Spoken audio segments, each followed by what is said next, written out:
First of all, declaration of interest. Last time I already declared my interest. Alan? Well, I'm a member of the Hong Kong Jockey Club. I'm a member of the Hong Kong Jockey Club and 3C Cricket Club. That's Mr. Ng Leung Sing. Mr. Paul Tse, I'm a member of the Hong Kong Jockey Club and South China Athletic Club. Mr. Wong Yok Man, any declaration? No, I have no membership at all.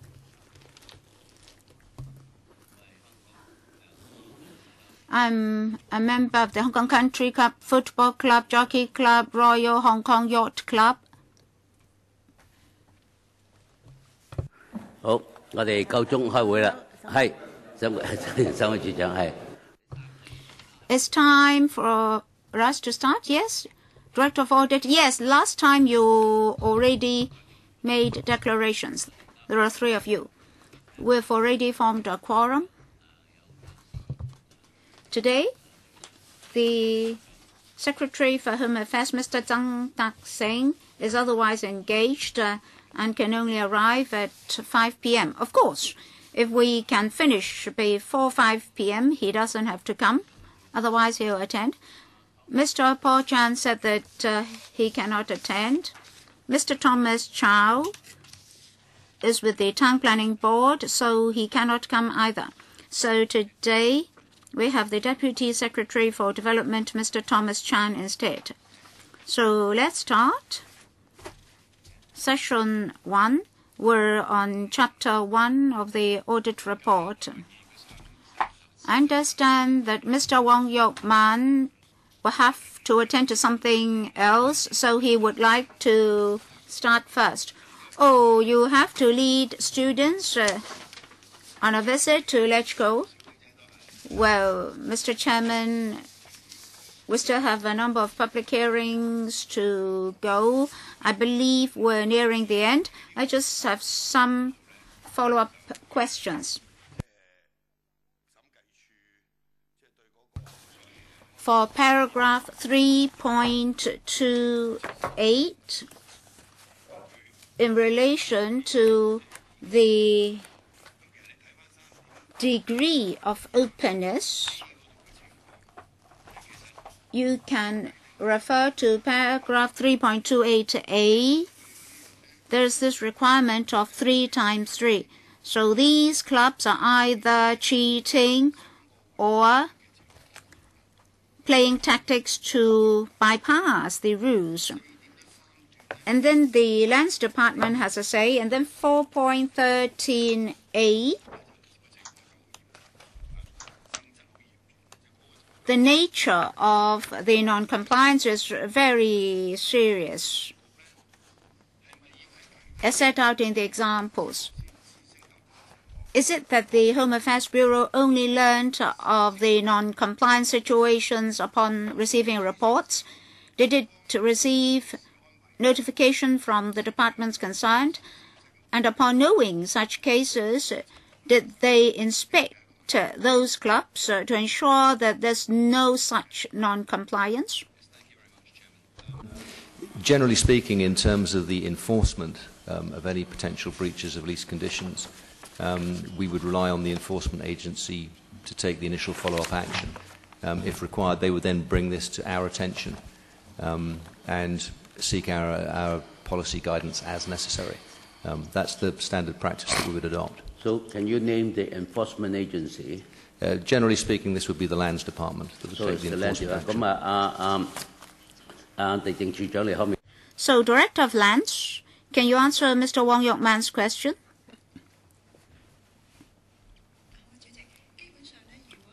Mr. Chairman, concerning the lease conditions, whether there's subletting, whether or not the facilities are in compliance with the lease conditions, we have to find out the facts through inspections. When we receive complaints or referrals from other departments, and also there are rounds and rounds of renewal for these private clubs. So when it comes to renewal, we'll do a more detailed inspection. As at the last session, the last meeting, the SHA already said that these venues were granted at a very low premium. So members of the public do have high expectations of these clubs. So before renewal, we'll do a more regular, detailed review. But how regular and how detailed, we have to discuss with the Policy Bureau, and in the process, we'll rationalize the division of work. It has a plan on what have just been suggested by the Director of Land. Sorry, Chairman, a plan on what exactly? That you're going to have a frequent visit, and that frequent visit, do you have a plan when to go and how often you go? I think in because terms just of... now, the Director of Land said that they're working out with the your bureau on the visits. Yeah, we don't actually have a schedule that I can show you right now. In terms of the enforcement action of the Bureau itself, the Home Affairs Bureau, in particular in terms of the opening up requirements, we will be able to rely on the quarterly reports delivered by the clubs, and that will give us a picture of how they are complying with that aspect of the lease conditions. As regards the other lease conditions, we're still waiting. We will work out something with the Lands Department. So when are you going to submit to us your plan? I can't give you a timetable for that now. Oh, you have to, sorry. You can do it later. I will have to give you that later because we will need to discuss with the Lands Department. You cannot just tell us a plan with no dates. That means between the Lands Department and the Home Affairs Bureau, there should be sufficient coordination. But it seems now that the reality is that there's insufficient coordination. What about outsourced catering services? Of course, when you grant a license, the Lands Department will participate in the process, and the SHA, when considering a renewal application, should consider whether or not a private club should necessarily provide catering services. And even if so, should they be provided by the clubs themselves? Sorry, Chairman, I don't really understand the question here. It is the, can you just repeat the question, sorry? According to the understanding of the Home Affairs Bureau, maybe it's not a rule, should these private clubs necessarily provide catering services? They provide these ancillary facilities. But I know I want an exact answer. To provide these facilities. But they have the freedom to do it. They have the freedom to do it, as has already been pointed out, yes. Okay. Yokman. Mr. Wong Yokman, Club 9, after paying a premium, sublet premises to a bank for providing services, ATMs or counter services. If it is counter services, is it really recreation, social, or leisure functions? How can you ensure that subletting is not involving commercial activities? I think I'd probably have to refer this one direct to the Lands Department, Chairman.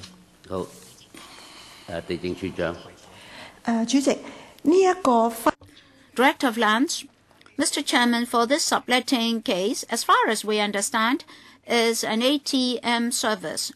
Of course, for private grants, it is stipulated that no subletting is permitted because it is premium-free. Of course, if individual clubs are of the view that they need to sublet certain space, like for the installation of facilities for emission, the club concerned has to apply to the Lands Department. And then while not hindering services provided to club members, we can grant permission upon payment of full premium. Would confirm that this particular club has paid a premium, but can I just ask Director of Lands to confirm that for us? As the audit report says here, I can affirm that we did receive full premium from them. And then a club in 2010, November, vessel space was leased. Oh, Yukman, would you please refer to which part of the report? Because not every member can find that. 4.11, 4.13. All right, 4.11, 4.13. Space for vessels. Did the Home Affairs Bureau receive any notification? Can there be such private arrangement? I fully admit we were not aware of this circumstance until it was pointed out by the Director of Audit in this report. It is now being followed up by the Lands Department, who are looking at whether enforcement action is necessary in this case. But you are the Policy Bureau. We are indeed, yes. So the whole case, without your notice, went through. We were not informed at the time of this particular leasing of the piers for the government boats. 主席，如果任何呢一啲嘅會所咧，佢想將個場 Mr. Chairman, if any of these private clubs wants to sublet any part of the premises, it has to apply to the Lands Department. So it is not surprising that the Home Affairs Bureau did not know of the cases. For this particular case, our department did not receive an application either. In the course of the investigation of the audit, these two cases were detected and we're now following this up with the relevant departments and the clubs concerned. Will you still grant them a license, or will you consider not granting them a license? General principle, we have said very clearly that the current policy is that leases will be renewed subject to them not being in breach of lease conditions, and therefore pending the regularisation of any of these issues, we would not actually formally renew the lease in question until we were satisfied that any breaches had in fact been regularised. Okay, Yuan. Yukman, well, this case is obviously very serious. Now, both departments, that means Bureau and Department, have admitted that if not for the audit report, they would not have known the case. So the administration is not correct. It is an error. And the club also made a mistake. I think both the Bureau and the Department should be held liable. I think we can write our report in that way, so we should reprimand them. So in the course of questioning and answering, we can see that they did not do enough in terms of law enforcement. They're unwilling to withdraw these unfair treaties or agreements, so to speak. They want to continue with these agreements. You see, for the hawkers, 6 mistakes within 3 months, the license would be invoked, etc., etc. So I think the same standard should be applied to the PRLs. Yes, it's very clear, Chairman, and I think the Director of Lands has already said that for these particular types of lease in future, there will be a much more rigorous inspection requirement. They recognise the importance of doing this. We also value the fact that the audit report has brought these cases to our attention that we were not aware of previously.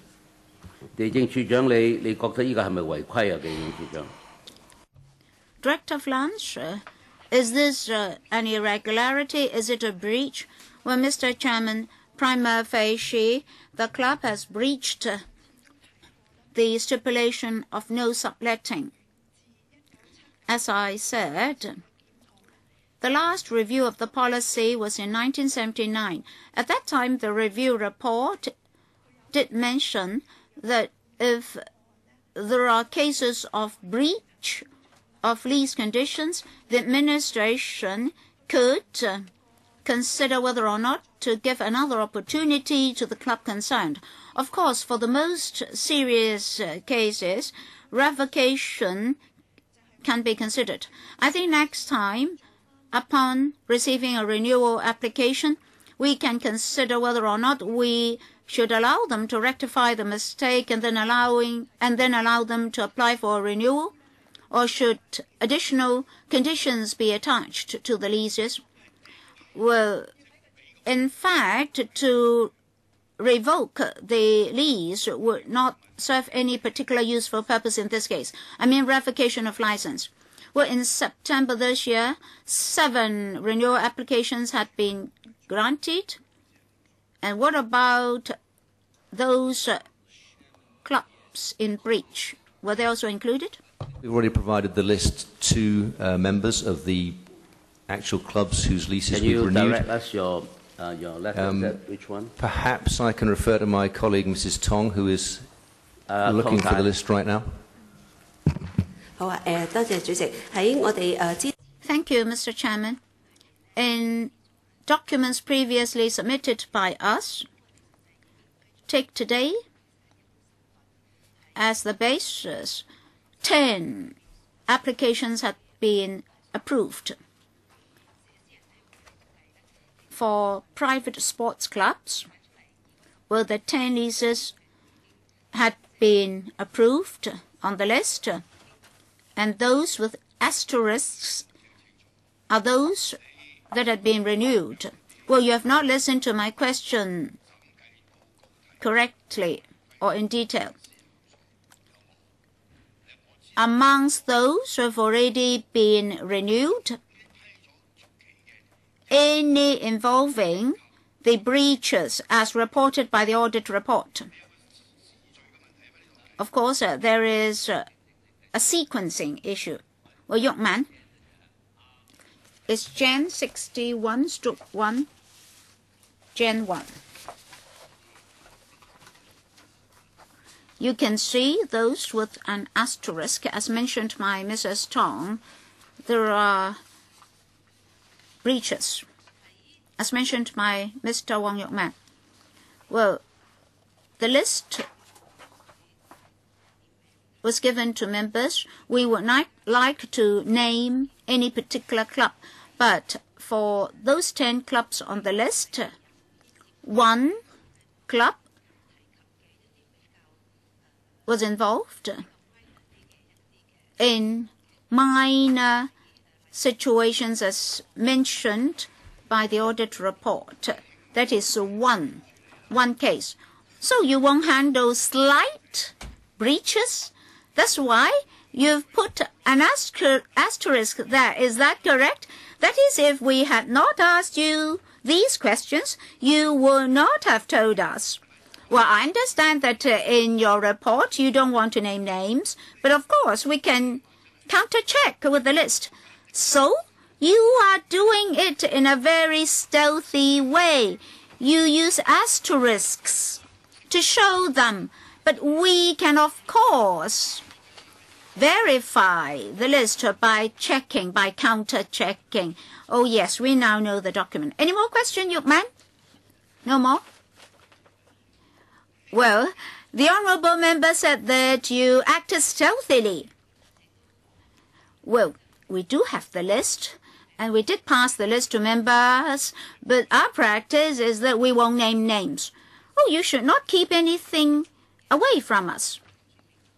Well, in our documents, we always note which clubs are involved. And if necessary, we can provide supplementary information. Any more questions? Paul? Well, as we are on Gen 1, let me follow up on a question I asked last time. You see, these clubs don't have to pay premium, but they have to pay 3% of the rates. Can we know the exact amount of money paid by these clubs? Exact amount? I think last week we gave this information to the Home Affairs panel. We're very happy also to provide it to members of this committee. Thank you. If I may refer to 3.16 of the report. It says that 13 years ago, the authorities, the HAB, and other bureaus have not made arrangements and were not aware of the opening up arrangements, and they did not receive any booking requests. They did not also promote these arrangements. So you can see that in paragraph 3.16. So my first question is why? On behalf of the authorities themselves, the competent authorities. But it has always been our position that whilst the competent authorities are there to assist other organisations in arranging for use of sports clubs' facilities, organisations typically are able to go direct to the sports clubs themselves and need not necessarily go through the competent authorities. I cannot really speak to why the competent authorities themselves. Perhaps Mrs. Tong can provide some supplementary information here. 張太。好，多謝主席。我哋都唔係話嘗試要去為過。We're not trying to explain our work done in the past, but members need to understand that the opening up requirements, the government's intention is not to have more sessions at 3 times per week, and when these facilities are to be used, it will not be on weekends. So that is the situation in current leases. We also see that this lease condition needs improvement. So even though we don't have a group such as 1968 and 1979, but in 2010, during our internal review, we became aware of the situation, and with the EXCO's approval, a change was implemented. And the change is, in the past, we would respect their club's operations and not disrupt their operations. We have now just set a floor, and we set aside a ceiling. That's the first point. The second point, the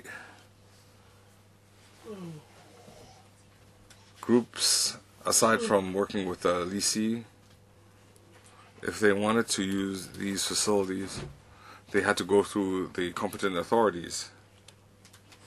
Under the new lease conditions, the leasee has to contact directly all the schools, all the social welfare groups, and that has removed barriers.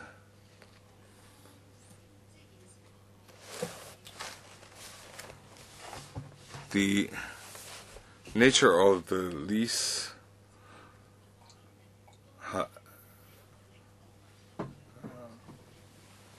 led to the different levels of strength or depth of promotion. We already have approved 47 of these opening up schemes, and we approved 10 leases. So the level of promotion is very different now. We heard an explanation for 13 years of inactivity, and you now have approved 10 leases. So your guidelines and monitoring of facilities, has that been implemented? Do we have to wait another 13 years? In terms of reporting and in terms of providing quarterly reports to the Home Affairs Bureau, these will come into force as soon as the leases are renewed. So for the 10 sports clubs whose leases have already been renewed, they are already subject to the new requirements in the special conditions of the leases, whereby they have to provide quarterly reports to us on the extent to which they have actually had their opening powers used by outside organisations. And that commences immediately upon renewal of the lease. Paul. 嗱，我個問題咧就唔係話要佢哋俾一個所謂季度嘅報告，而係話你哋曾經亦都同審。You had also told the Audit Commission and told the LegCo what guidelines you have and whether you will check and monitor. So do we rely on a quarterly report, or is there other work you have done, or do we have to wait another 13 years?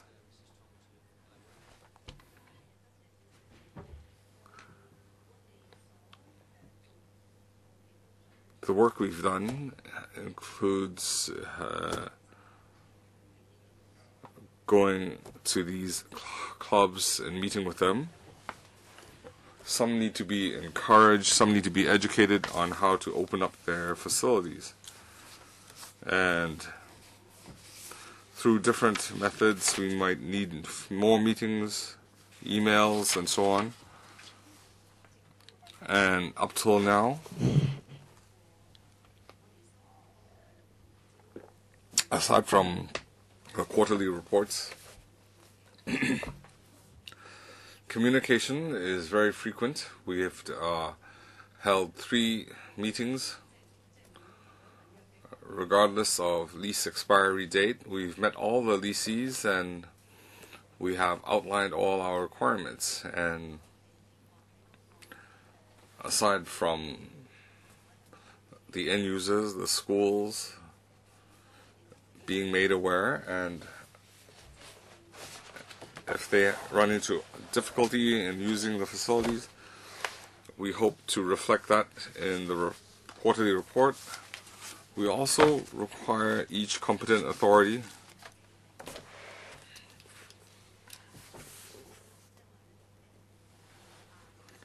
the Education Department have to submit quarterly reports as well,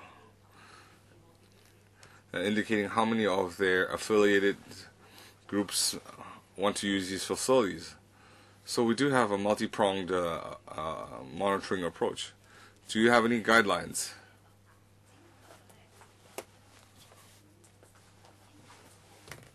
Last September, we had issued some guidelines, as I said on the last occasion.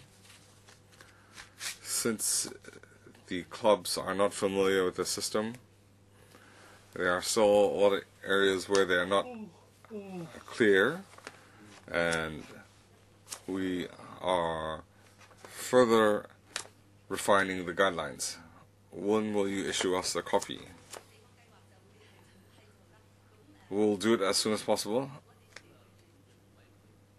We don't want as soon as possible. We want a timetable. When will you hand us the guidelines? But we will give you a timetable in writing once we've been able to decide how long it will take us to put 2 these weeks, together. 3 weeks? I will let you know in writing, Chairman, as soon as I can put a timetable together. Okay. I No, think in the meantime, not acceptable. Sorry. You have to give us. You don't have to give me an answer now, but you have to give us an answer in writing. What is the time limit that you will send us a copy of your guidelines? Certainly, okay? we will do that. 係，Paul。主席唔係話我哋即係吹毛求疵，而係實際上睇翻審計報。If you refer to the 16th Audit Commission report issued in 1990, there was no follow-up regarding the opening up to outside bodies. Do we have to wait another 15 years? I hope you understand our concern. The Secretary, Mrs. Tong, said in 2011 there were meetings, but in the past it was voluntary and there weren't, and the leases did not have these conditions. But for the new 10 renewals, you have identified these problems, and you therefore need to implement these opening up conditions since you are aware of it now. So it's not just an informal talk, it's you have to implement it now. So if we refer to Table 2 in paragraph 3.20, there was a snapshot. It's quite shocking. Aside from our popular club in Caroline Hill, all, with the exception of that one, all the rest have not lived up to the opening up requirements, and some have even 0 hours opened up. So that's why I want to ask, when will you have guidelines and how will you monitor them rather than just relying on quarterly reports? 湯太會稍後去回應，我諗我哋已經就呢個時間表已經解釋咗啦。咁至於第二呢個表2呢，當我哋喺3月做呢個統計嘅時候呢，呢個約係未續㗎，係完全。 Just pointed out. I think secondly, obviously, it's important to say that the number of opening up hours is the number of hours that are being made available for usage. I think it's the case even with a lot of the public sports facilities that the available usage hours is not usually going to be used 100%. There are certain exceptions, but generally usage rates will come in somewhere between sometimes as low as 40%, obviously sometimes as high as 100%. I think the issue in the past was not that the clubs were not necessarily opening up. I think that the actual opening up requirements were somewhat vague. I think certainly our ability to police those requirements was compromised by the fact that the clubs themselves did not have a lease requirement to give us regular reports in a template form, and this is what we're asking them to do now. So in terms of the reports that come in, they will be in a template form that we are requiring them to give us. They can't just give us anything they like. And I think although there was quite considerable usage by outside organisations before, because many of these organisations did not go through the competent authorities, did not come to us, and because the clubs did not keep good records of that usage, it was very, very difficult for us to actually paint a clear picture of the extent to which outside organisations were using the clubs and to what extent the clubs were really fulfilling their 3x3 requirement. I think with the new lease requirement, which is an absolute requirement, which they cannot break, and with our monitoring mechanism and with the guidelines and the template that they have to deliver and the increased publicity measures, all these should go some way to making the situation far more satisfactory, and it will give us a better picture of the extent to which the clubs are really being used by outside organisations, and if they're not being used sufficiently, we can then see what measures we may take to step in and try and increase that usage. Can I ask Mrs. Tong to elaborate on the other points, please, Chairman? Thank you, Chairman. In Table 2, there's a footnote. It says that only 5 of the above 20 PRLs had been renewed. That figure has been updated now. We feel that how should we comprehend the figures in Table 2? As Mr. McKinley said, how many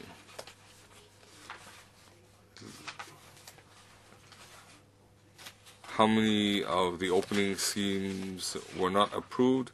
Well, I have some information for your referral.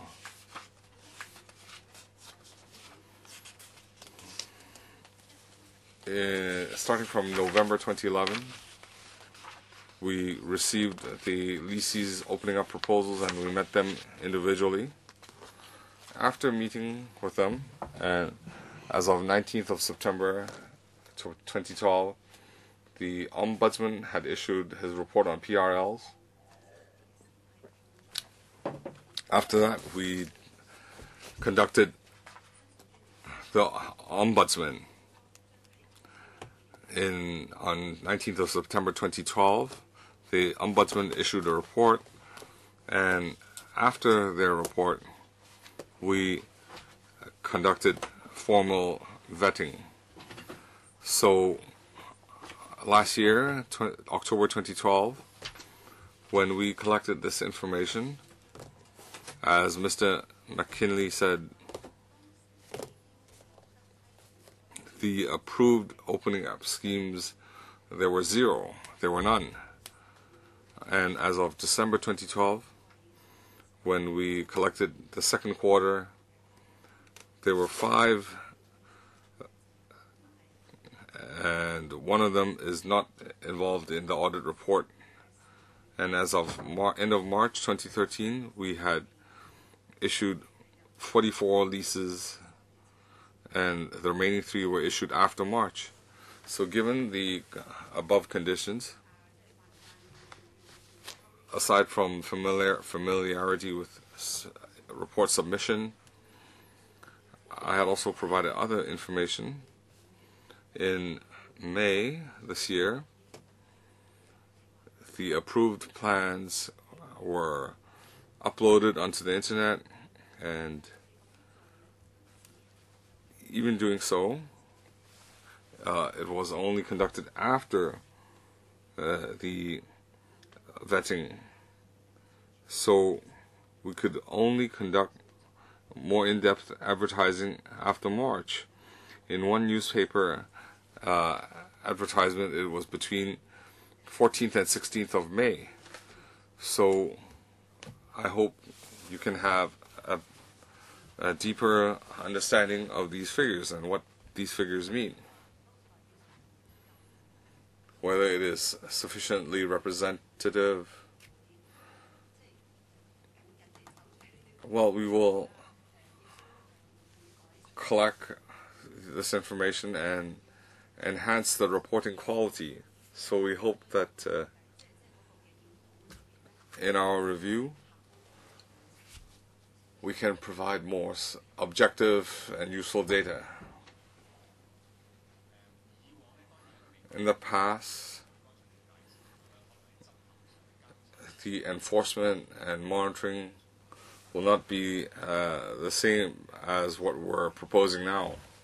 But it sounds very regrettable that we don't have the guidelines and we don't have random check arrangements. So if you look at the examples in Table 2, there are 2 clubs where they say they have opened up their hours of 97 hours and 107 hours. There's no data to back up. Some activities were just children activities and music lessons. So if there's no checking or guidelines,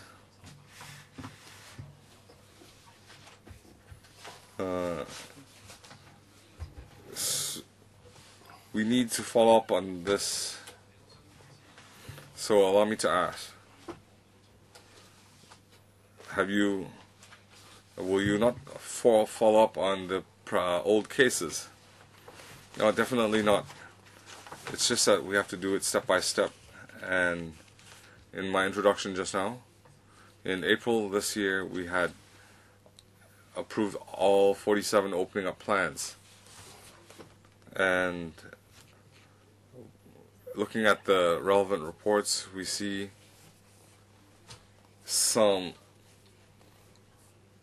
they're not deliberately trying to hide or make fraudulent claims. So we are enhancing the guideline quality, and we will ask them for their old records starting from December last year. All these have to be verified, because when we communicate with the lessees, when we ask them to submit quarterly reports, one guideline is that they need to keep these records to facilitate our checking. And we're confident that when we verify these figures, that these figures can be adjusted. I'll cue again. Alan. Chairman, I think you recall on Saturday, before we ended, I had received a response from Zhang Daxing. he said that when this audit was started in March 2013, 23 clubs had their leases had expired in 2011 and 2012. So in the report, we're aware that by September 2013, 7 had renewed their leases. You recall I asked him whether he would be biased, and he said no. He explained, and he agreed with what I said, that even if the 16 leases have not been renewed, they will be dealt with the same as the 7 that have been renewed. There won't be any bias. So I'm concerned the administration is trying to slip through the cracks. If you refer to the audit report, page 13, you will see there's an example 1 in a downtown area with it's more than just sports facilities. There's a Western restaurant, a Chinese restaurant. 15 mahjong rooms, private activity rooms, barber shop, massage rooms. Example 2, on page 16, you'll find that another private sports club, which is centrally located in the urban area, the situation is similar. That is, it has 8 catering facilities, including a restaurant which accommodate 250 people, 7 massage rooms, and so on. So what does paragraph 2.9 show? It shows that it's not the Department of Lands Department did not want to enforce the lease, but then the lease itself is so bad. According to the 1979 report, these should have been designated specified recreational purpose, and for the non-specified recreational activities, but they would need to be related. The activities and facilities which are related should be set within a reasonable limit. On Saturday, if the Secretary agreed to what I said in my question, that would mean that in the next 15 years, all these provisions in the PLL would not appear yet. Mrs. Tong was only referring to the guidelines. Of course, the clubs can either follow the guidelines or not, because you say you wouldn't be partial as far as the leases are concerned. For the 7 clubs whose leases have been renewed, there is no such requirement, because we have not read the 7 new PLLs. I should have asked them to provide those leases to us. Since we've not read them, so I can only guess on the basis of Mr. Zhang's reply. And all the shortcomings pointed out by the Audit Commission are still there. There is no stipulation regarding recreational purpose, and these clubs are allowed to follow their Articles of Association to define the uses. And the Development Bureau, headed by Paul Chan,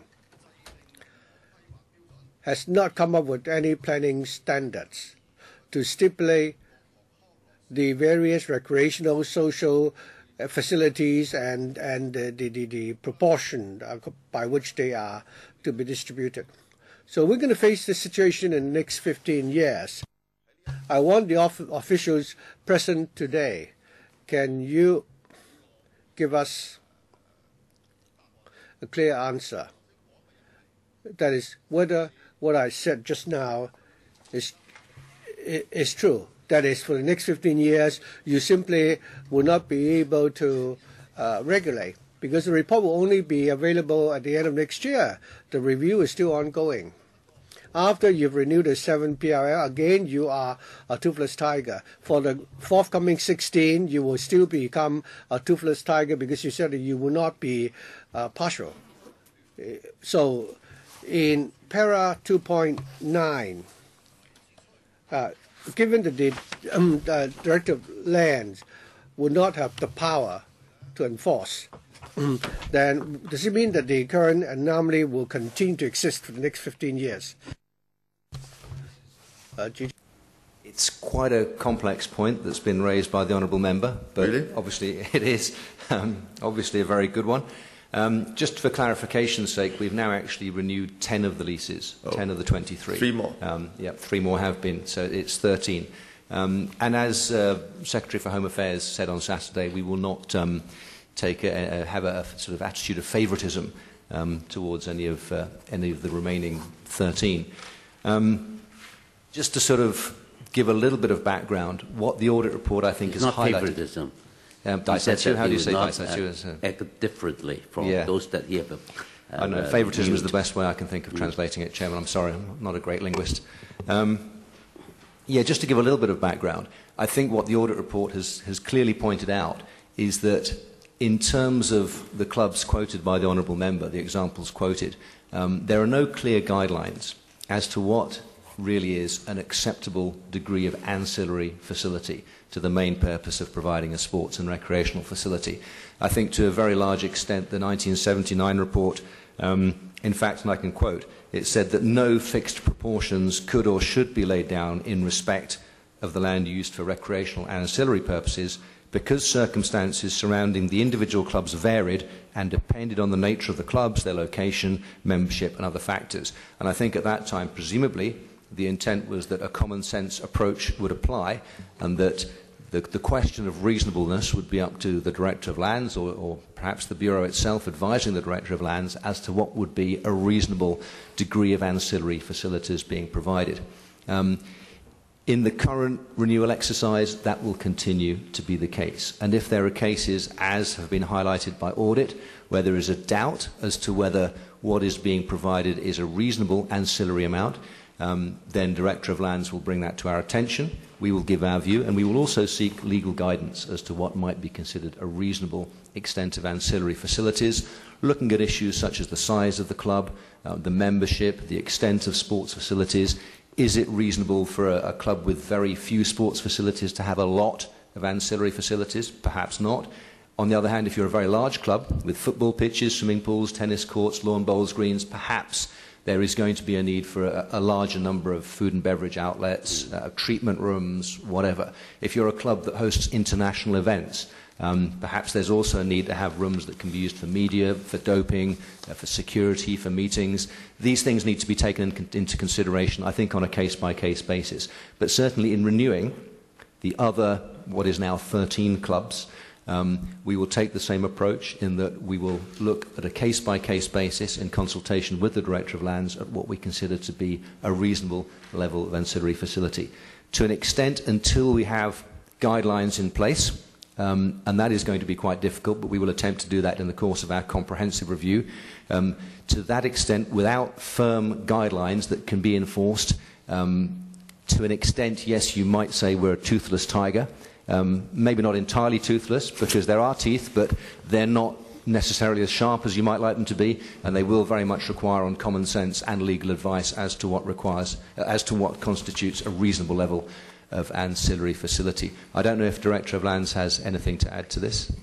Chairman, before the Director of Land chips in, perhaps I could respond to Mr. McKinney.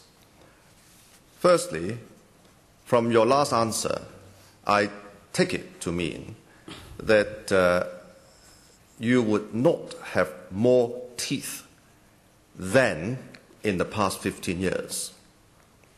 So in the next 15 years, the same number of teeth will be there.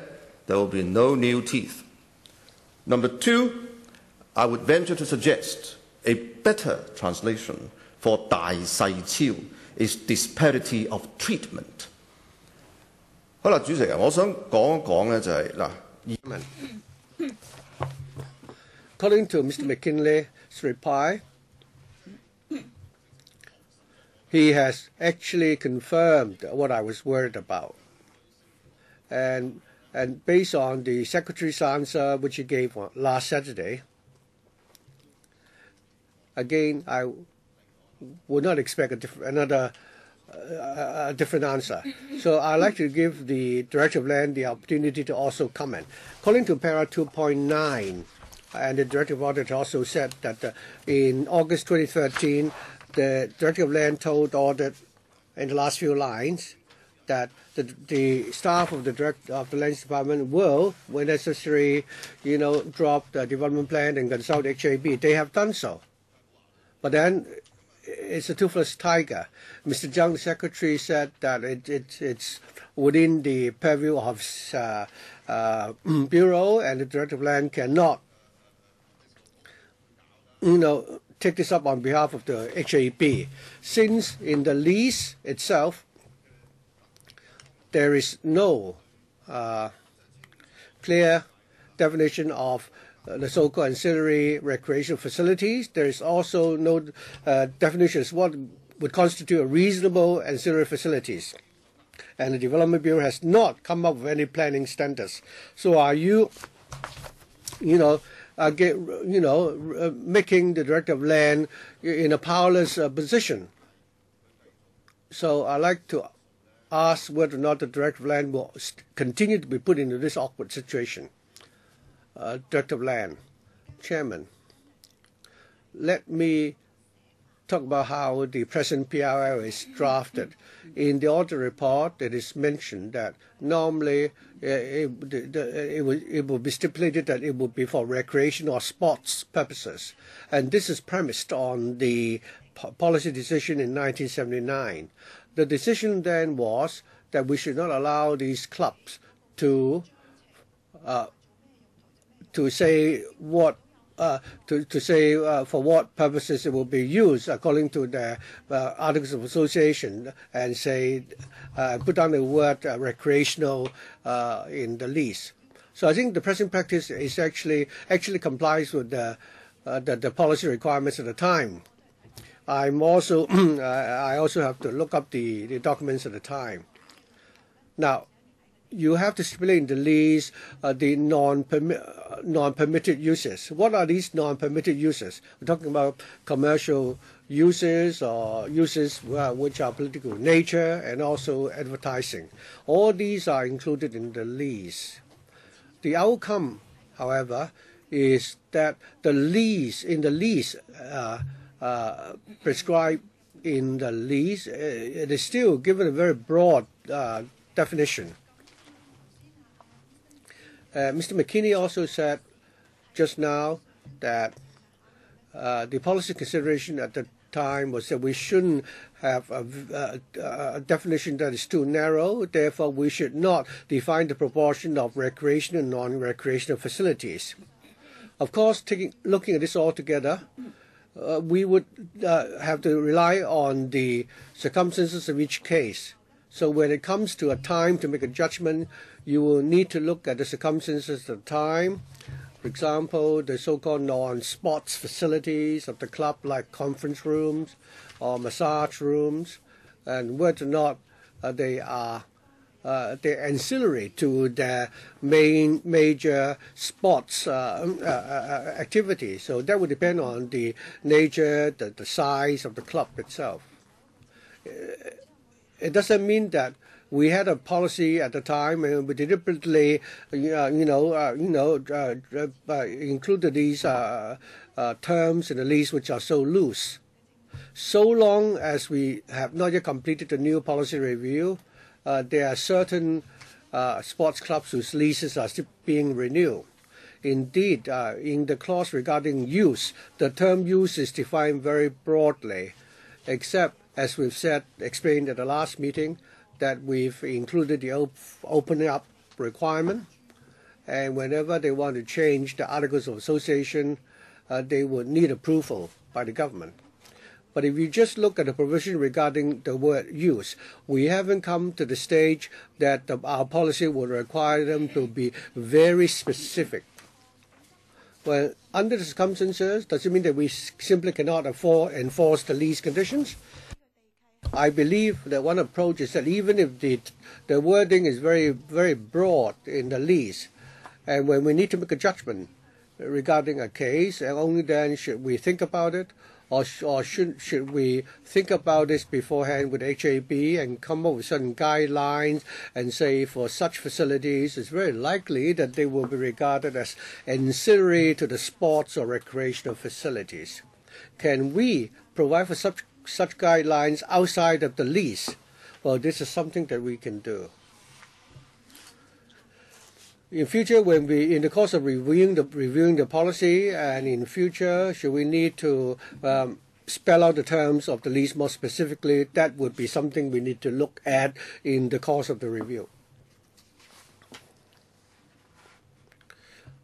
Are you going to issue something like practice notes, like those issued by the buildings department? Yeah, it's similar.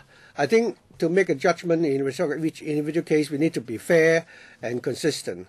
With such guidelines, I'm sure it will help. But that's what we will follow up with the Policy Bureau going forward. Ellen, are you on the follow-up? I'm about to finish, except for 2 more questions. Mrs. Ling, according to my experience in the PAC, I think she is a very good witness because the answers she gave are more easily comprehensible. So I've heard her very clearly. And now I'd like the authorities, first of all the HAB and the Lands Department, to provide us with one piece of information. That is, for the last 15 years, that is the 23 leases which are about to expire. 10 have already been renewed, 13 are pending. So regarding the terms of the PLL, are there any differences? We've heard the crucial parts will be the same because there will be no disparity of treatment. Secondly, Mrs. Ling said that although the wording is still very vague, I used the word myself actually that it's very broad and vague. So there are difficulties when it comes to enforcement, but that doesn't mean that enforcement is not possible. So could you tell the members of the PAC that is for over the past 15 years, the enforcement action that you could have taken and you have not taken, and what actions will you take in the next 15 years? With such information, then I will be able to better understand. That is, for the next 15 years, before you complete your policy review, what the situation will be like. Of course, 15 years from now, a situation may be different depending on the outcome of the review next year. And I'm sure Electrical will also have a part to play in the review. No problem in providing this committee with a document showing the changes that have been made to the essential lease conditions. In other words, the pre-2011 leases and the post-2011 leases, and the changes that are consistent across all clubs. We'd be happy to provide that. Perhaps I can leave the second part of the answer to the Director of Lands. Okay. Chairman, I already mentioned that I hope there will be an opportunity to see how we can have some guidelines with the wording in the leases drafted in such a broad manner so that we can follow them. Mr. Gary Chan, thank you. Chairman, I have a few simple questions by way of follow-up. First of all, I'd like the witness to go to para 2.10 of the report. Here we find an example of clubs who has not made optimal use of their land. Since the land has been given to them, they should make optimal use of the site. And then they consulted the Reference Bureau, that is the HAB, and then nothing further happened. It's not that if these clubs have not fully used up the land allotted to them, you will resume those parts which have not been used. According to this example, the government is inadvertently or otherwise helping these sports clubs to take up land which is more than what they require. And this is against the principle of making the most optimal use of our land resources. I would like to know whether they have in hand certain information about the unused land. That is, land not yet used by these clubs. For these land space, would you resume them for other purposes, other uses? Mrs. Tong to just supplement in a moment, but I think in terms of the usage of the site, I'm not sure that we have any hard and fast information on the degree to which a site that has been allocated is not being fully used. Perhaps example 3 and 4. Right. And the report is page 22. Yep. Mrs. Tong can answer. Sure. That. We have specific cases whereby there may be a temporary issue that the clubs are facing, yes, which is causing them not to be able to use the site fully. But in terms of the overall designated usage of the site, I'm not sure we have actual information, but maybe Tong Tai can... But the second question, if they have not utilized the site fully, will you take back the site? In principle, there are cases already in this exercise, in this renewal exercise, where we identified 2 lessees, not lessees specified under sports club, but other lessees of private recreational leases, where we found that the 2 sites in question actually were no longer being used. And we have terminated the leases on both those sites. So in principle, if there was an area of land that was not being used, I think in principle we would probably be quite happy to see that given up. Again, perhaps I can ask Mrs. Tong to elaborate on the first point. Tong Tai. 好啊，多謝主席。喺我哋個記錄裏邊呢，遇着議員所提及嘅個。Mrs. Tong, as for the cases mentioned by the honourable member, actually we have example 3. That is, in 1891, we did notice that sort of circumstances. In this renewal exercises, how did we handle this particular case?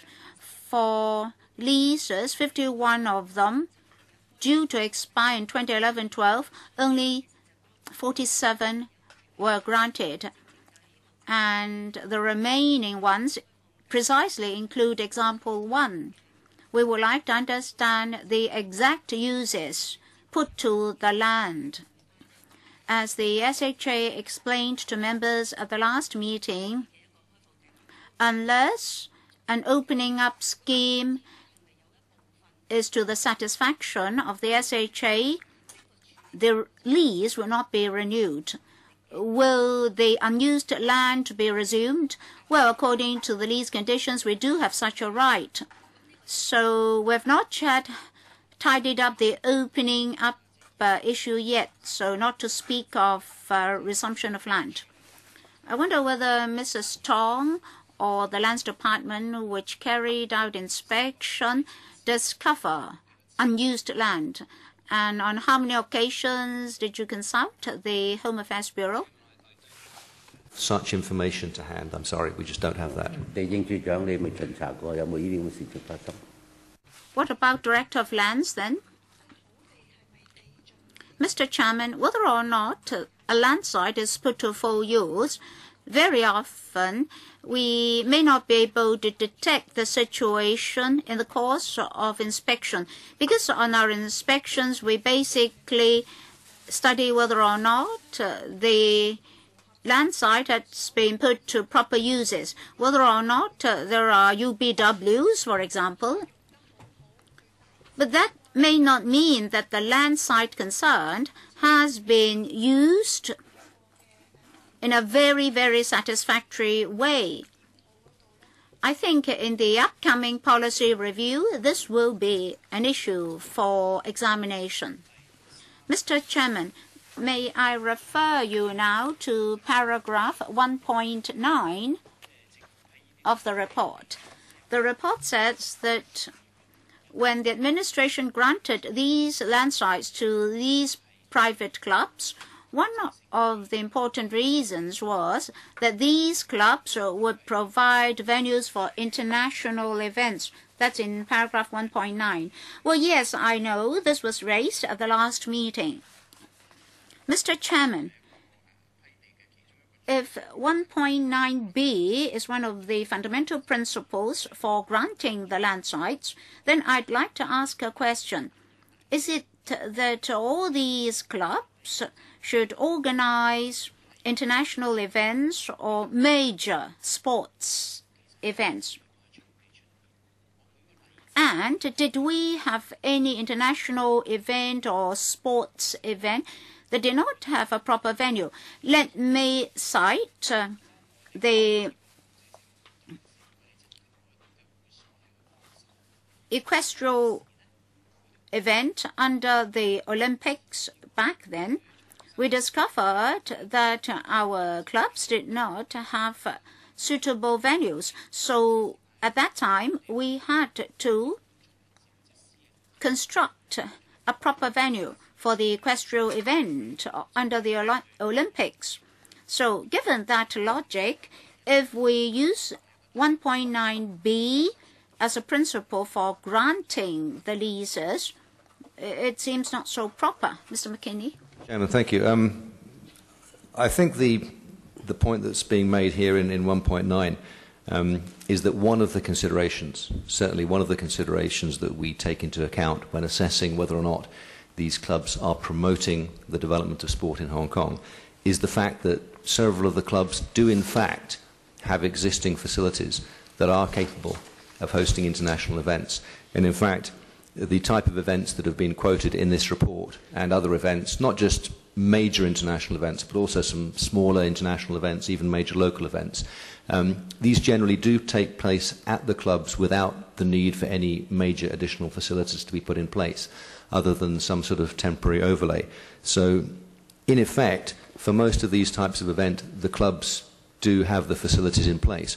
Obviously, the example of the rugby sevens that's quoted here cannot take place at any of these sports clubs. I think it's simply quoted because the rugby sevens first took place at one of these sports clubs and then moved up. It took place in the stadium. It now takes place in the stadium. Not in the sport club. That's right. When it first started, however, it first started at one of the private sports clubs and then obviously grew to the extent where it is today at the stadium. In terms of the specific case of the major equestrian event that the member has alluded to, I think, to be fair, I think that was a special case in that we're talking about Olympic level.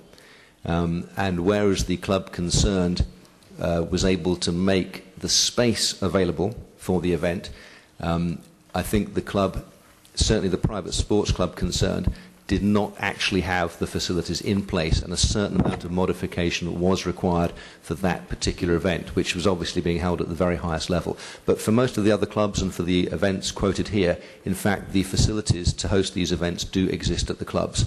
And when the clubs do host these events, the public is allowed access. Hakan. 主席，最後一個問題呢，我諗。Hakan. One final question, Mr. Chairman, a general question. The audit report points out that in the main, it is the Home Affairs Bureau that is responsible for the vetting of these applications for PRLs, not usually involving the Lands Department. But of course, the Planning and Development Bureau may chip in where and when necessary. Now, this is not very satisfactory, and sometimes the buck may be passing from one department or bureau of the administration to another. I wonder the Policy Bureau consider it necessary to rationalize the duties or division of work among bureaus and departments, or does it think that the present mode is already sufficient? Mr. Chan, I think you're asking about a policy matter. Can you ask your question from the standpoint of value for money? Well, I just want to make sure that the policy will make sure that land is put to good use. Mr. McKinney? The sort of original, obviously the original policy justification for these leases is very much based on their contribution to sport and recreation, the promotion of sport, which is why it comes under the Home Affairs Bureau. And in renewing the leases, it is always taken into account that the actual land occupied by the lessees should not be required for any other public purpose before the lease itself can be renewed. This is one of the core requirements. And in fact, in renewing the leases, there is a process led by the Lands Department, which actually does consult other interested government departments on whether the land is required for a public purpose. I think what's been pointed up in the audit report is the fact that there may be a need for greater coordination between the Home Affairs Bureau and the Development Bureau in future when looking at the possibility of there being other potential public uses for the sites in question when the renewal process is taken up. This is something that we've taken on board. The recommendation of audit has been accepted. And when we are doing the comprehensive review, we will look and see if there is a way of having a mechanism of a closer cooperation between the Home Affairs Bureau and the Development Bureau in terms of the question of land use for these sites. Hakan, any more follow-up? No, no more. Thank you. Mr. Ng Seng, may I ask about paragraph 5.11 of the report? And I'd like to ask the witness, Director of Lands. They provided a number of answers to the Audit Commission. 5.11, or rather in 5.8, the audit has recommended that the Secretary for Home Affairs should, in collaboration with the Secretary for Development, the Director of Lands, and other bureaus and departments, take into account the audit observations and recommendations and provide support. And they would assist the Secretary for Home Affairs in the execution of policies. And 5.11 is also relevant. Do they have a decision-making power? Well, is this a question for the Development Bureau or for the Director of Lands? Are you asking the Director of Lands or the Development Bureau? Or maybe both? Well, this should be a policy question. Well, thank you, Chairman. In fact, the policy for PRLs, as spelled out by Mr. McKinley, is led by the Home Affairs Bureau with the Development Bureau as support in relation to the use of land resources. Mr. Ng Seng asked about the future work of the Lands Department, how they would support the Home Affairs Bureau. So you're supporting them in terms of resources? Well, in the use of resources and planning. Director of Lands, Mr. Chairman, as for the future review, the support to be provided by the Lands Department can be like this, as I imagine. Now, there are other PRLs, well, there are other private leases, not particularly for recreation, for example, those for private hospitals. I think in our future review, we may take reference from those other private leases, that is, leases for private hospitals. For example, for these PRLs, should we still have a premium-free policy, or should we impose a particular level of premium? I think we can make recommendations to the Home Affairs Bureau. And then upon completion of the review, any policies decided upon will be supported by us in terms of enforcement. Well, when you make decisions on policies, is it the HAB making the final decision? And do you have a vetoing power?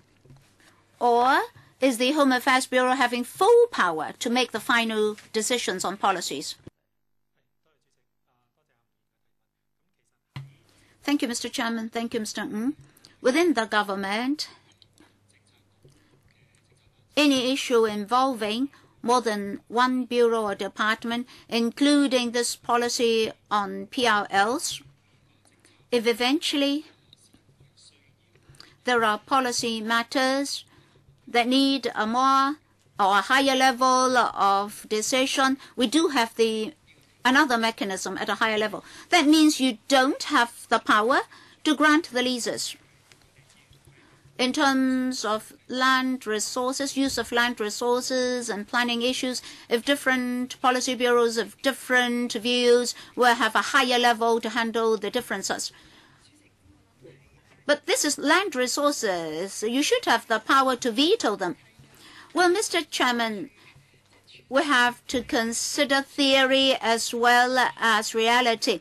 Theoretically, the Director of Lands does have the power not to grant the lease because we're talking about private leases. But the ultimate power is vested in the SHA, right? Well, if there's any difference amongst departments or bureaus, we should not have confrontation amongst us. As said just now, we do have an internal mechanism to do coordination. Mr. Ong Leung saying, again on paragraph 5.11, B2, for the audit's recommendation, the HAB, the Lands Department, and other authorities should explore how to more effectively monitor and control the uses of land under PRLs. The Lands Department will invite the HAB to input in the monitoring and control aspects of lease provisions within its purview. Well, I'd like to know more about this role of monitoring and controlling. Is it acting as a consultant only? It does not have actual powers, right? Director of Lands. Mr. Chairman, if the honourable member is referring to paragraph 5.11b2, I have to say that to enhance monitoring in future, there are certain aspects that we can consider, and we do need to collaborate with the HAB. As mentioned just now, we have to study what details and conditions should be written into the leases. And then if it is to promote sports and recreation, we do need input from the relevant policy bureau, namely the HAB in this regard. In enforcing the leases, there has to be division of work. Even now, when we have opening up conditions in the leases, the HAB has a stronger leading role in enforcing the lease conditions. In that regard, I mean in the promotion of sports and recreation. In future, we'll see what conditions should be taken up by the Lands Department and which conditions by the HAB. Well, let me tidy up the logic here.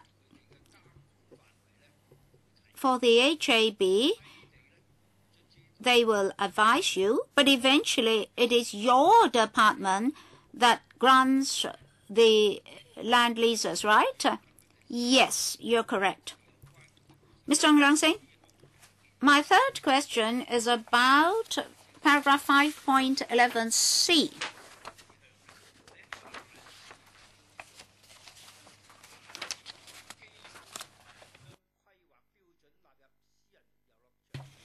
Well, I think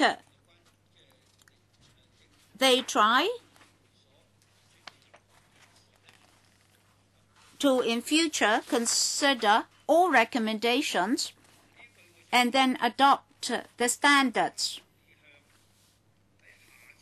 So what do you mean by when the next opportunity comes? Are you implying that next time you may not have the opportunity to do so? Who should answer this? It should be Lands Department, I think. Or is it policy? You want the Policy Bureau or the Director of Lands on future opportunities? I think this refers to the issue of if we can get satisfactory standards to delineate, for example, what is an appropriate level of ancillary facilities to sports and recreation use, and if Lands Department finds that these standards have been breached, I think the idea is that they would seek guidance from the Bureau, as it would be the Bureau's policy responsibility to set the guidelines and to have a rationale for setting these. So I think it's appropriate that in such cases, whilst the Lands Department would be enforcing and perhaps through inspection finding these cases, they would come to the Home Affairs Bureau for guidance as to whether or not the case was something that was going against what we had put in our guidelines. That's my take on it from the Bureau. I don't know if Director of Lands would like to add anything to that. Director of Lands, do you have anything to add? Mr. Chairman. Well, this is precisely what I told Mr. Alan Leung when I answered his question. In future, to what extent should details be included in the leases? Of course, the next opportunity will be when renewal comes. So for individual cases, we may have to collaborate with the HAB to see whether there are guidelines to assist us in our judgment. In other words, it's not true that you won't have another chance. As the HAB said, if they adhere to the lease conditions, you are still happy to renew the leases. But of course, new conditions can be added to the leases. My last question, starting on page 74, regarding example 16. There are 3 hectares of land that is overlapped with private club and a country park, and it is used for a shooting range. There is a tourist safety and public safety issue, but in your reply, I still don't see the answer. You say in 2000, a land exchange, it was granted, and the Country Park Authority, the AFCD, also approved, and there was no contravention of policy. But it seems to not have solved the question. So, will you delineate it as private property, or will you have it included in the country park? And which bureau or department should have the ultimate responsibility? Well, first of all, looking at this example, the private club existed first, and then the country park land delineation was drawn up later. So according to current policy, when the country park zone is delineated, within the country park, existing facilities can be included. So I think your concern would be that if this scenario occurred, would it affect the public using the country park? Would they transgress over the private club and lead to safety concerns? Well, we have guidelines from the police regarding the shooting range, and we also had communication with the AFCD. They all feel that as long as the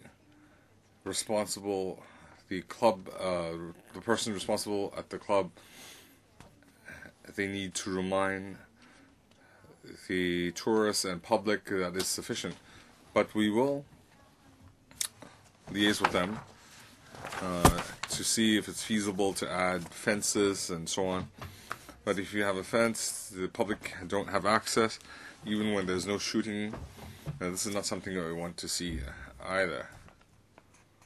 So you should include this. You should include the chairman together with the Saiwan incident.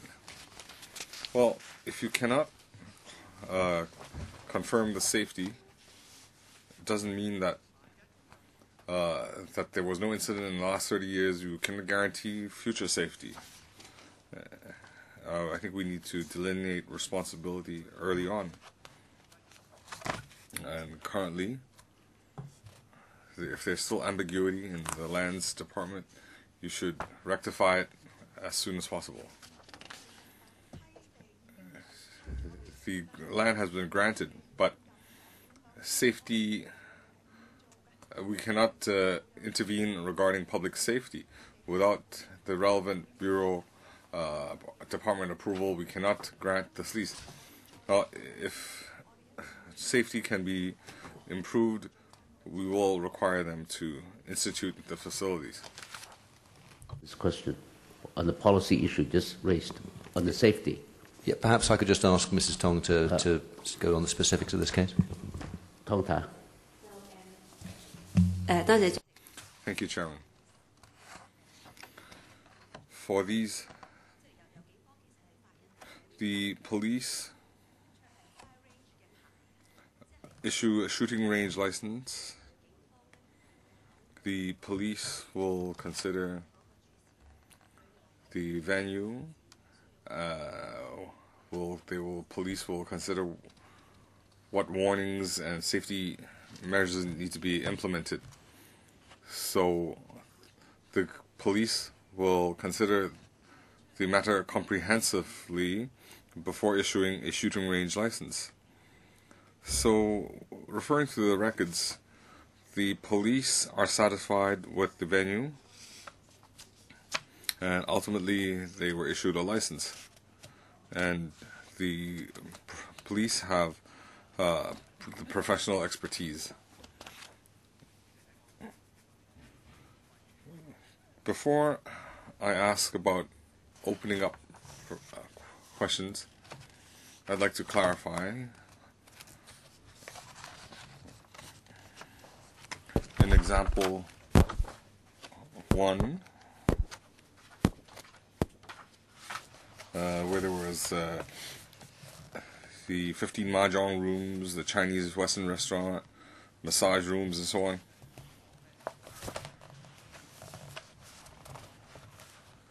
The definition for license was rather wide, and we had lax law enforcement.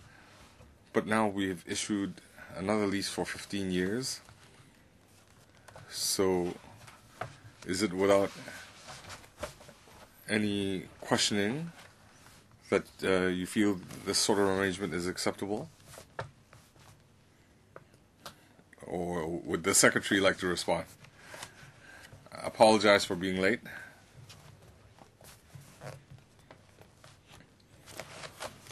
Have the new guidelines in place, we still would expect the level of ancillary facilities to be commensurate with that is appropriate for a sports and recreation club. In other words, even under the current leases, if we felt there was an excessive amount of ancillary facilities or facilities which really could not be reasonably termed to be ancillary to use by a sports and recreation club, then we could effectively take action under the lease conditions. Paul. 主席個問題係咁啊，因為今次咧審計署 The Audit Commission had an opportunity to do a factual audit. These examples quoted are examples where there were questionable arrangements, and can it also serve as a reference value that, or should you take the opportunity to rectify the problem? The club in question has not yet had its lease renewed, and I think until we're satisfied that the ancillary facilities are in order, we would not fully renew that lease. It has all along been our policy to ensure that there is no breach of lease conditions, and if we felt that providing excessive ancillary facilities was in breach of lease conditions, then we would not renew the lease under the current exercise until that had been rectified. 但係我如果冇搞錯嘅話咧，正正咧呢個喺銅鑼灣道嘅會所咧，就係 This club on Causeway Bay. This is item 1 on Gen 1, the paper Gen 1. 公開計劃批咗，但係未正式。The opening up plan was approved, but not the lease. So coming back to the opening up plan, in the past, it was just a voluntary plan. The definition wasn't clear. There were no guidelines. But on this occasion, for the approved leases, what principles do you have regarding opening up and regarding facilities? Do you have any eligibility criteria for applicants and so on? Very, very clear. Although in the past the previous lease requirement, it was a voluntary provision in that we did not require the level of reporting that we will require under the new leases, there was still a requirement in the previous leases to provide a certain amount of time, the 3 times 3. That was a lease requirement. It wasn't an entirely voluntary arrangement. I think Mrs. Tong can elaborate on the other points raised by the member. Thank you, Chairman. When we review the opening up plan, there are 8 criteria. We have to look at the total hours. As I explained previously, we don't have a ceiling, and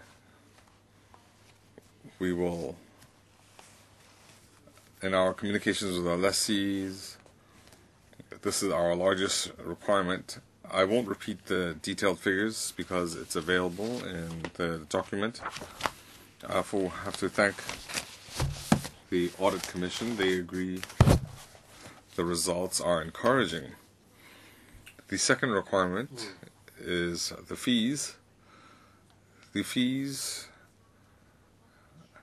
are referred to LCSD facilities, and in paragraph 3.27 of the audit report,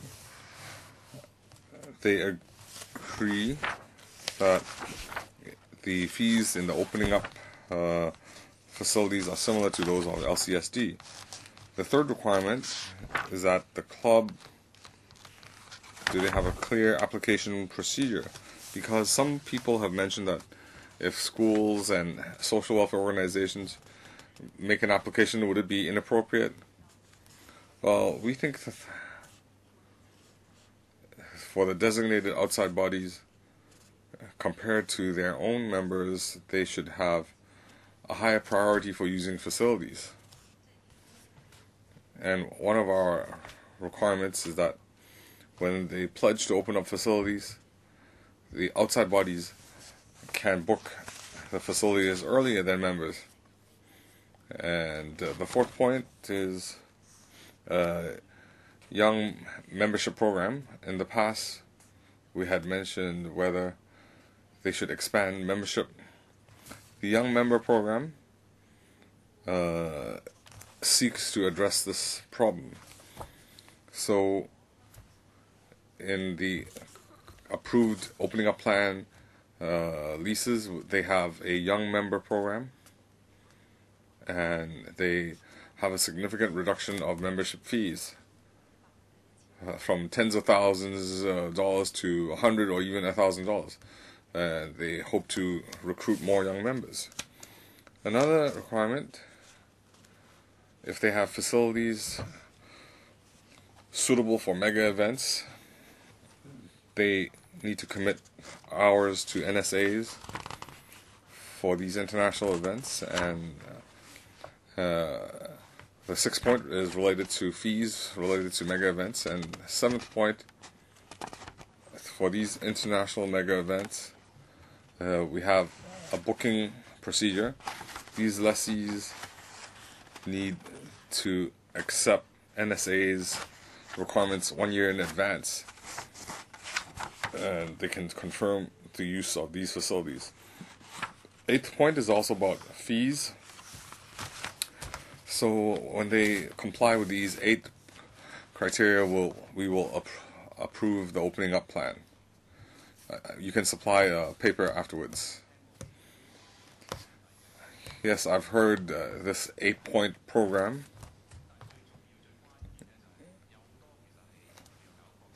For international events, these might not actualize because it depends on a lot of criteria, but the opening up hours per week and how many institutes is it available for? We have recently incidents of private hospital bed spaces made available, but a lot of people were not aware of it, and in fact, it's as if there were no program to begin with. So, for the bodies, outside bodies that can make applications, these are not the regular NGOs. There's a clear delineation. For example, there have to be registered schools, government departments, or perennially funded institute, or international sports organizations. But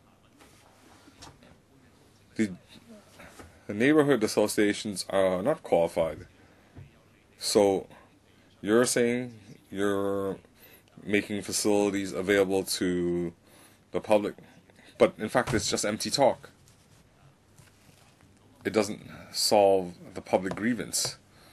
Why is land granted so cheaply to private clubs, but they don't need to live up to their pledges?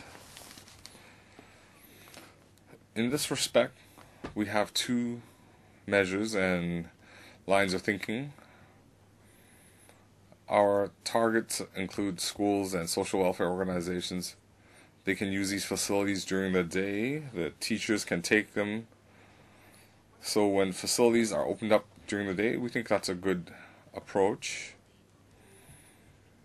We also need to accumulate experience. So in the new lease, I'd like to highlight that we've added a new clause. As long as the HAB secretary feels that the opening up plan needs to be improved, we just need to give them 3 months notice and they need to make their changes.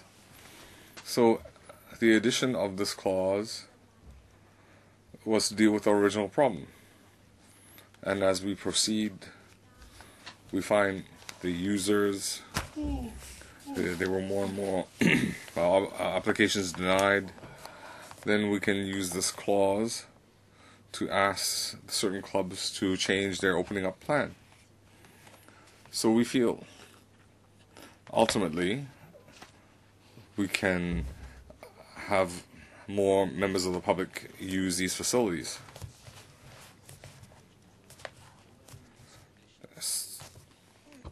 That are entitled to seek bookings of the facilities are clearly defined.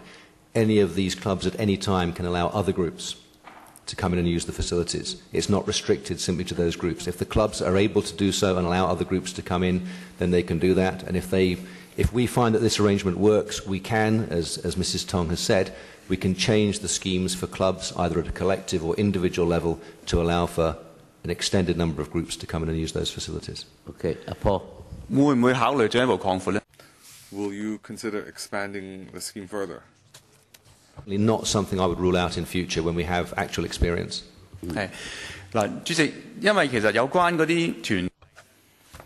The bodies such as schools, it's not a small event, but the facilities being provided, they might let you use a tennis court for 1 or 2 hours. These might only satisfy an individual. It doesn't satisfy an organization. They might need 10 or 8 different courts to hold an event. And if you just allow them 1 or 2 hours, it's insufficient for events. So my question is this arrangement the same as the past? So these private clubs have been granted land at a nominal value. You're now creating one club, two systems. It seems to be a stalling tactic to allow the clubs to continue and also relieve some pressure. So you're dragging your feet. So is this another copy where you're going to drag your feet another 10 or 8 years? It's a very good point. Obviously, some clubs have very limited facilities, and the ability of, say, an entire class to go and use one tennis court, obviously it doesn't work. But there are quite a lot of clubs that have extensive facilities and which already we know are providing those facilities to schools and social organisations. Clubs, for example, that have large grass or sports pitches, clubs that have multiple tennis courts or ball courts, they are able actually to accommodate quite a large number of users at the same time, and we would certainly encourage them to do that. Paul. We have large clubs, large sports clubs, where they have exceeded expectations because the club or club policy is more public friendly, but the controversial clubs are the elite ones. They don't want to see non-members on their premises. So by bulldozing the one club, two systems, then you are just dragging your feet. You're postponing any actual reforms. Mrs. Tong? We have, in our communication with the clubs, we have 100% sincerity in changing this culture. So when we discuss with them, we seek the greatest public interest, greatest public utility. In the members' question, when we meet with the lessees, we have encountered and tried to deal with this issue. The size of the facilities and number of facilities is something that they can't change, but the users can use these. For example, schools, they might not have the whole class of 100, 200 students. The school teams might want to choose the tennis courts, and the tennis team can use those facilities. And not all schools have their own tennis courts, so that is our thinking. And another consideration is that when the club is large, even though there are 2 tennis courts, 2 squash courts, but if the same class is available to all students, we will negotiate the whole opening time, and we won't limit them to the tennis court and then another set of hours to other facilities. We would like them to open up the different facilities so they can have these different activities. So we have that thinking. Well, what you have in mind is one thing, but how do you enforce that? For a school like the Kowloon Wah Yan College, if you have 3 tennis courts, and of course that may do, but if you only offer 1 tennis court, how can you accommodate the whole school team? So why don't why don't all these private clubs to make donations to these organizations? Otherwise it wouldn't work. Well, that is a suggestion. Yes. Would you consider my suggestion? Okay. Yeah, we've heard Mr. Paul Chair's suggestion. Mr. Alan Leung. On Saturday, I was away from the meeting for about 45 minutes. I don't know whether anyone has asked a question regarding the 170 hectares of land in the new Northeast New NT. Yes. According to the audit report, the Director of Audit has put forward a very strong view here, because the site takes up 170 hectares. It's a very large club, and originally it has site with a size of 11 hectares on a short-term tenancy, the government is charging them $800,000 of premium every year, and then suddenly it's incorporated into PRL. As a result, the government is collecting $0.8 million less every year. So I'd like to ask a question to follow up on the audit report. Has this been asked before? No. You're referring to the 1999 lease. On page 24, 2.20, para 2.20 of the report. Now, my question is this. The $800,000 short-term tenancy, it's incorporated into the PRL, and because of it, the government has forfeited $800,000 a year. So what is the logic behind this? Should the Director of Land answer the question? Chairman. My guess is that for this club, we already have a policy for private recreational clubs. And the policy was that if there was an opportunity for government to grant the lease at new premium or token premium, when this club applied for the short-term tenancy and to integrate that site covered by the short-term tenancy with their own premises, well, they made the application to the Lands Department. As the manager of government land, we would start from our own perspective. That is whether or not this application deserves to be supported by the Lands Department. When we have a look at the record, we actually consider several factors. First of all, since they already had a PRL policy in place, that is, the operator will charge new premium. So if we could standardize the policy, and if we would, for all the conditions in the lease, if we could put all these conditions into the lease, then it's a good thing. So the things which have not have been incorporated could be incorporated. And also we could apply the policy prevailing at the time into the lease.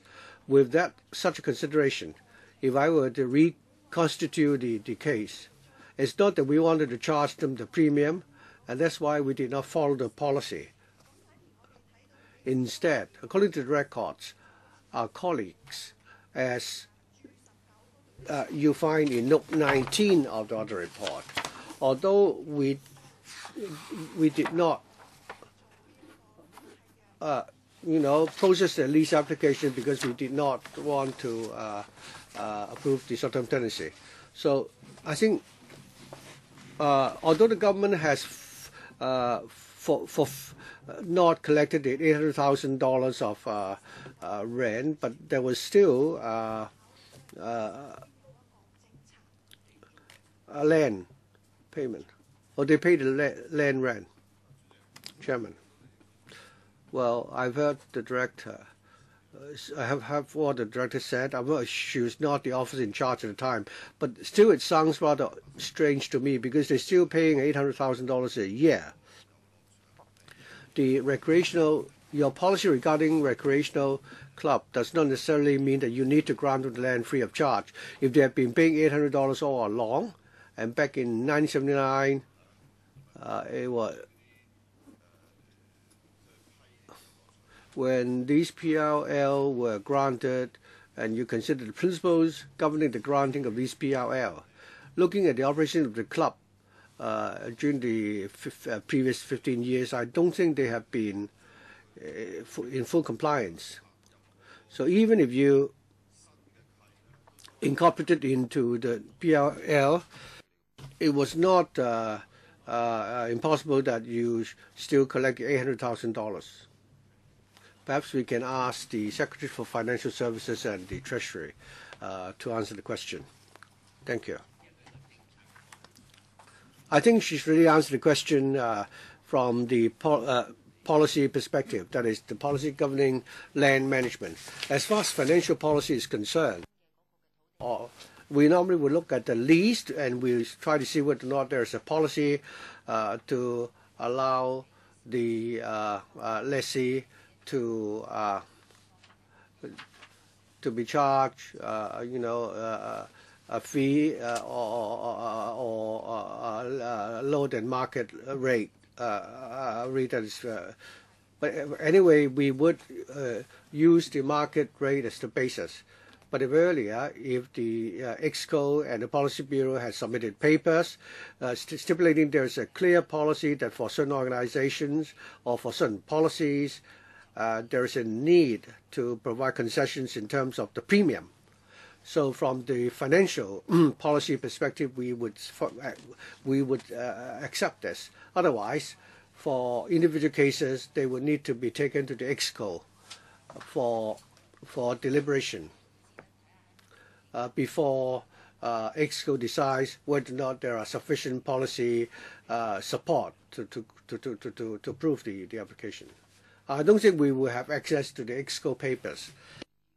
Are there any papers which are not really EXCO papers, policy papers that you can give us? I'm sure there have been exchanges among departments, and we need to draft our report. We can certainly go back and check. Normally, I think the broad consideration, there will certainly be principles governing our considerations. I can certainly go back and check. Alan. Quoting to page 25 of the audit report, this club already leased the 11 hectares of land through a short-term tenancy since 1990. In 1997, the policy governing PRL had already been announced or came into force. So it was not a new consideration, right? Because in 1990, they've already applied for the short-term tenancy. And in September 1999, the government, in fact, has collected the $8.8 million per annum, have forfeited the $8.8 million that they could collect from the club. And the Treasury has actually suffered a loss of $0.8 million. So I don't see any strong justification for that. Of course, EXCO, at that time was the Executive Council. If EXCO had made a decision at the time, and the Permanent Secretary said that she would try to find out whether there are any documents. But I don't think I accept it. I don't know whether or not the director, how would she comment on my observation? Because the operator has been, granted the 11 hectares by way of a short-term tenancy. So there's no reason for the Director of Land at the time to accept that this was appropriate. Deputy Secretary of Financial Services, could you tell us how much you have collected by way of the 3% of the rateable value? I mean, the amount that you have collected since 1999. Could you give us a table and so that we can find out the difference? My rough impression, 3% cannot be compared with $8.8 million. Yeah, we can certainly ask them to look up the figures. Director of Land, I also like to respond to this point. The SCT starting from 1990 and our granting of the PRL, which could be valid for as long as 21 years, are two separate issues. The policy in 1979 was that if a private sports club was granted a new PRL, it could be granted for a period of 21 years. So the rationale is that the lessee could reasonably plan how much resources he will invest into the site during a given period of time. In 1990, the site covered by the STT was a site for which the lessee only wanted a short-term tenancy, initially for 1 year and then to be renewed on a quarter-to-quarter basis. Of course, compared with 170 hectares, this is a very small portion of the club. For the larger portion, in 1990, there wasn't yet a PRL we still had some rather primitive leases at the time. So if the person at the time was willing to standardize or integrate all the land and accept a lease with a fixed tenure in order to make it convenient for them to do the planning, the EXCO, given that they already have a policy in place since 1979, and having consulted the Policy Bureau, and we therefore granted this lease, approved this lease based on the 79 policy. Well, now I'm beginning to understand a bit more. That is, the 160 hectares of land originally was not, granted by way of PLL. So it was granted the first time in 1999. Perhaps in our deliberation we can pick this up again, but that's a very useful background information for us. At least there is a prima facie case here. I also like to ask another question. For this site, if it is located within the urban areas in the new territories, then this club should not have been granted a PRL. I think my understanding here is correct, right? Would the Bureau or the Department of Land like to confirm this? Should it be the Bureau? Chairman. According to the document at the time, we can see that between the Bureau and the departments there was a discussion as to whether the site was located within the urban area or the town area. The conclusion was that that the site fall within a rural area. Well, according to the paper, the Director of Audit has a different view, and that's why I want to follow up on this. According to the audit report, 2.23 of the report, B, the Director of Audit pointed out that the Northern District Hospital, I think, is in the vicinity of many HOS buildings or flats, and the site is also very, very close to the Shengshui Railway Station. The Director of Audit felt that under the circumstances, the club is actually, one should consider it to be located within the urban part of the district rather than the rural area. So, between the Bureau and the departments, have you ever considered this perspective as highlighted by the Director of Audit? This back in 1997. In fact, the then Bureau in charge, the predecessor to Home Affairs Bureau, was the Broadcasting, Culture and Sport Bureau, specifically asked both the Lands Department and Planning Department the question, is this in the urban or rural part of the new territories? And the professional departments both came back and clearly said their understanding that it was part of the rural new territories, not in the urban area in the new territories. Okay. 可以啦，即係當時嘅相關嘅。So the relevant government departments agreed that it was located in a rural area. That is, according to para 2.23 bracket B.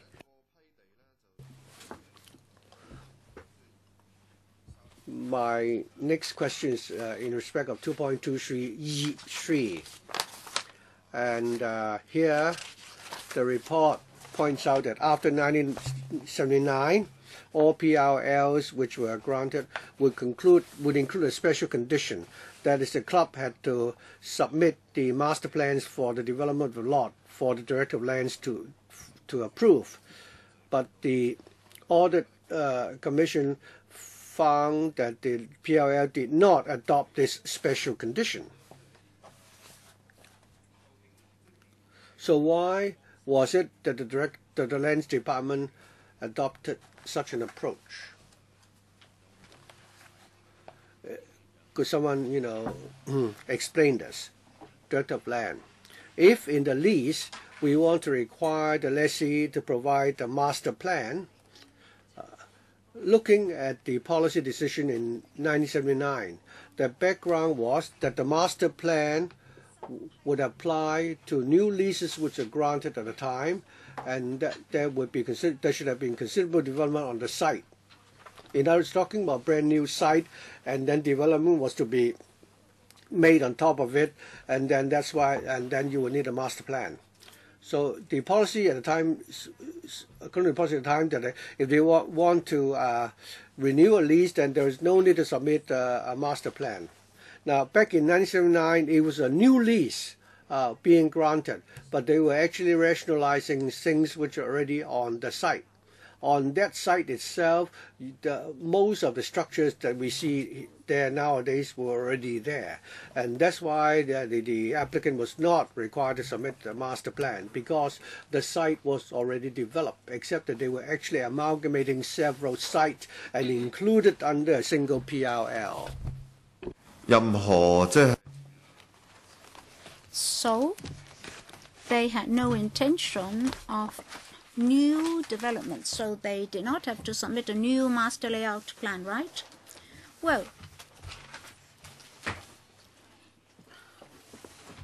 apart from the master layout plan, for normal land leases, we do require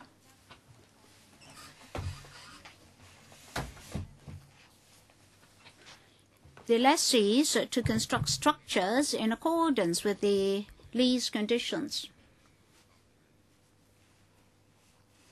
I don't know who should answer this question. Is it the Bureau? Paragraph 2.24, the audit recommends that for similar cases in future, before granting the club the lease, a more prudent approach should be adopted and the EXCO's advice should be sought. What do you think about the audit's advice? SHA, we agree with the audit.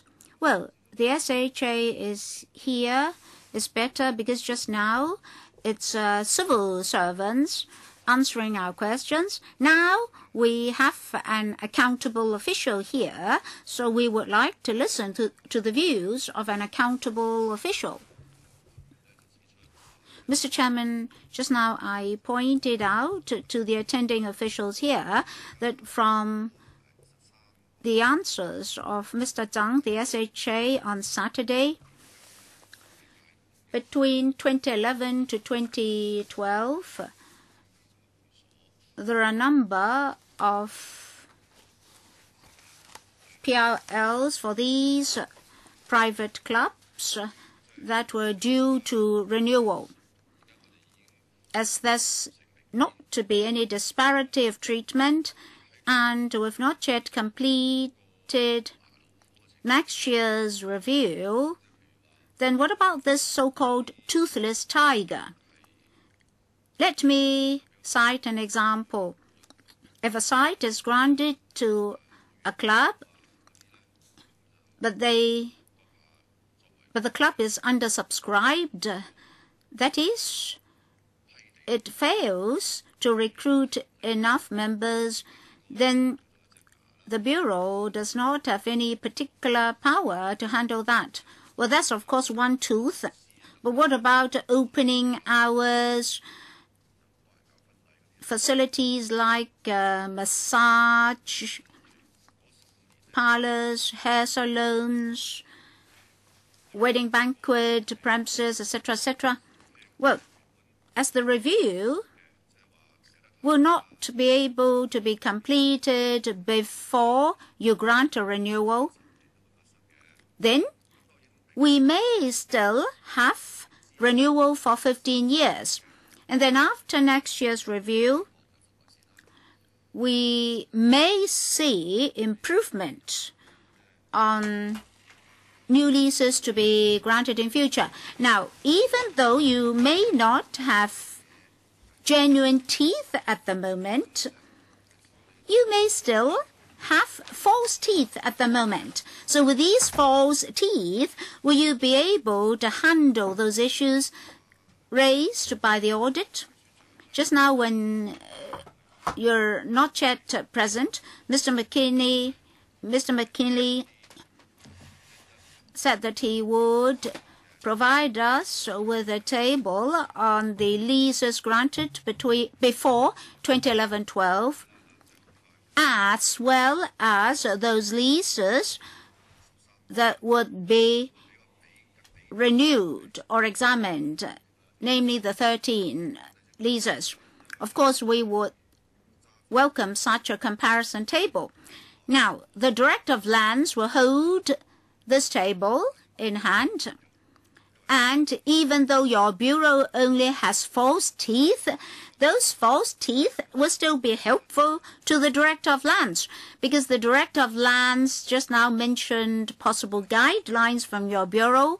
With the guidelines in hand, probably the Director of Lands can still make sure that these lessees were adhere to the policies before 1979. So SHA, you're already here. Will you please tell us whether you will collaborate with the Director of Lands in future in the handling of loopholes, as pointed out by the audit and related circumstances? And then, as the SHA is here, I'd like to go back to 2.11. Paragraph 2.11. There it is said that in the government, there's no effective mechanism in place to monitor the use of the PRL sites. It's paragraph 2.11. After the first comma, it is mentioned that an effective mechanism is not in place within the government to monitor the use of the PRL sites. Now, when we took evidence from the witnesses on this particular audit report, we came to know that certain cases might not be known to you. Now, of course, there is this historical development, and SHA, you're responsible for policies. How are you going to handle the next 15 years to make sure that things won't go so much astray, so to speak? Well, SHA, in fact, Mr. McKinley has already answered those questions before you arrived. Do you have to discuss with them first before you provide your own answers? Well, Mr. Chairman, my colleagues have told me what they said. I fully agree with them. Even on the existing policies that had been in place since 1979, indeed, there's room for more to be done. I understand that my colleagues did have communication with the Lands Department. Mr. Leong mentioned paragraph 2.11 about an effective mechanism to monitor. In fact, the Policy Bureau did discuss and will discuss with the Lands Department as to how to enforce the policies. Well, how will you explain this so-called disparity of treatment?